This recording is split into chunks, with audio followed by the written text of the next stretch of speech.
দুর্যোগ শুরু হওয়ার আগেই আপনার বিধি ব্যবস্থাকে নিশ্চিত করতে হবে। আমরা রাত্র 2:30-3টা পর্যন্ত এগুলোকে পরিষ্কার করছি।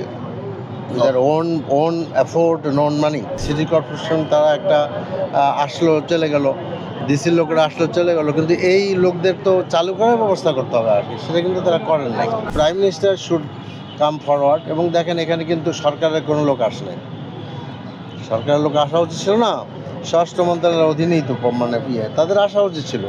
তাদের এই কমপ্লায়েন্সেস বোঝাইতে পারছে কি না, অর্থাৎ যে সমস্ত বিধি ব্যবস্থা একটা মার্কেটে একটা বাসায় থাকা দরকার, সেগুলা তাদের নিরূপণ করা দরকার। সেগুলো যদি তারা নিরূপণ করে মার্কেটগুলোর অনুমতি দেয় তাহলে কিন্তু সমস্যা হয় না। কিন্তু এখানে একটা ঝামেলা আছে আর কি। আমি নিজেও ইন্ডাস্ট্রি চালাইছি, তো তারা আসলে কি বললে তো বদনাম হবে, সেটা বলতে চাচ্ছি না। তো সেটা করা উচিত। আর আমি এমনি মার্কেটের ভাইদেরকে আগেও বলেছি যে আপনারা আপনাদের যেরকম এক্সটিংগুইশার থাকা এবং বড় মার্কেটে ফায়ার হাইড্রেন্ট থাকা, এগুলা দরকার, অ্যালার্ম সিস্টেম থাকা। কারণ দিন শেষে যেটা ক্ষতি হয়ে গেল ওটা কিন্তু বেশি হয়ে যায়। এবং এখানে তো ছোট জিনিস, আসলে এটা খুব চালু কোনো মার্কেট না, মানে চালু ইন দি সেন্স এখানে বেশি দোকান নাই। এইটা করতে হবে। এটা যদি করা হয় এবং প্রত্যেক বড় বড় মানে একটা মার্কেটে আপনি ফায়ার অফিসার থাকতে হবে। কারণ যখন দোকান আগুন লাগে তখন কিন্তু মানুষ দৌড়ায়, আর তো দৌড়াইলে ওই যে ফায়ার অফিসার থাকবে তার কাজ হলো ফায়ার কার্যক্রমকে চালু করা। দ্যাট ইজ হিজ মানে আপনার special job, or you can say that is his specific job. কারণ এইটা খুব জরুরি। সেইটা হইলে এখন আপনার আইনে কিন্তু আছে, থাকতে হবে যে ফায়ার অফিসার থাকতে হবে আর কি। এগুলো পাওয়াও যায় না, খুব মুশকিল। এবং অনেক আপনি দেখা যাবে, আমিও দেখছি পাওয়া যায় না। এই ধরনের ব্যবস্থার পরে আসতেছে ফায়ার ব্রিগেডের কথা আর কি। কারণ আমি আস্তে আস্তে তারপর পড়ে যাবে না। এইখানে আমরা দেখছি যে আপনার এই একটা আপনার এই আমার মনে হয় 6টা না 5টা 20-এ 15-তে আগুন লাগছে।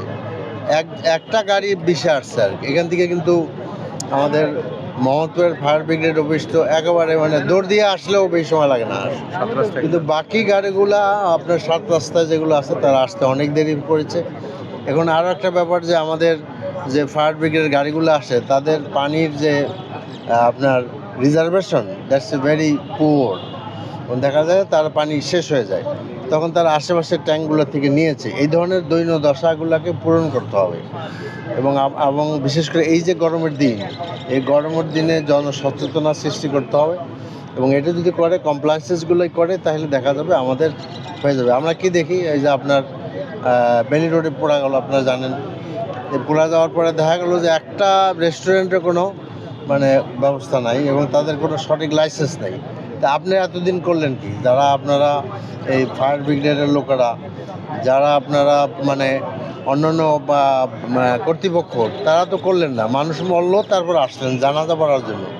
এর তো কোনো লাভ নেই। আমাদেরকে দুর্যোগ শুরু হওয়ার আগেই আপনার বিধি ব্যবস্থাকে নিশ্চিত করতে হবে। আমাদের হলো 28 তারিখে ঈদ। তা এই জন্য আমি যেটা মানে বিশেষভাবে দাবি করব এবং আপনাদের কাছে অনুরোধ করব, আপনারা এটাকে হাইলাইট করেন। অনতিবিলম্বে এখানে ইলেকট্রিসিটি রিজিউম করা দরকার, দেখলেন যে আমাদের দোকানের সবাইরা বললো যে কিছু করা দরকার।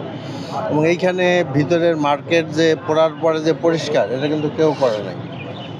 এটা মানে সিটি কর্পোরেশন করে নাই, কেউ করে নাই। এটা আমি নিজের ঢোল তো নিজে পিটাইতে পারি না। আমরা রাত্র 2:30-3টা পর্যন্ত এগুলোকে পরিষ্কার করছি। ওন অ্যাফোর্ড নন মানি। এইটা তো হওয়া উচিত না। সিটি কর্পোরেশন তারা একটা আসলো চলে গেল, ডিসির লোকেরা আসলো চলে গেল, কিন্তু এই লোকদের তো চালু করার ব্যবস্থা করতে হবে আর কি, সেটা কিন্তু তারা করেন নাই। একটা ভালো কাজ করছেন, আজকে সকালে তারা ভ্যাকুম নিয়ে আসছিলেন, জায়গাটা পরিষ্কার হয়েছে।